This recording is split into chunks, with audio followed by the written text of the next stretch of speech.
Hello everyone, আজ চলে এসেছি আরেকটি নতুন রেসিপি ট্রাই করতে আর তোমাদের সাথে শেয়ার করতে। আজ আমি বানাবো হচ্ছে আটার নুডলস। আটার নুডলস বানানোর জন্য প্রথমে আটার মধ্যে নুন দিয়ে ভালো মতন মেখে লেচি কেটে নিয়েছি। তারপর যা যা লাগবে সব কেটে নিয়েছি। তারপর আটাটাকে গোল করে মেখে লম্বা লম্বা নুডলসের আকারে কেটে নিয়ে তেল লবণ দিয়ে সেদ্ধ করে নিয়ে ঝরিয়ে নিয়েছি। তার উপরে তেল মেখে রেখে দিয়ে দিলাম।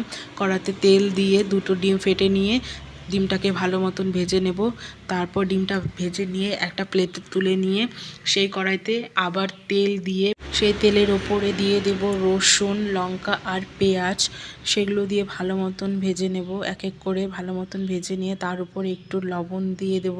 লবণ দিয়েও ভালো করে ভেজে নিয়েও একটু নরম হয়ে আসলে তার উপরে দিয়ে দেব হচ্ছে কেটে রাখা টমেটোগুলো দিয়েও ভালো মতন নাড়াচাড়া করে ভেজে রাখতে হবে। তারপর দিয়ে দিব হচ্ছে হলুদ আর হচ্ছে মশলা, ম্যাগি মশলা। তারপর দিয়ে ভালো মতন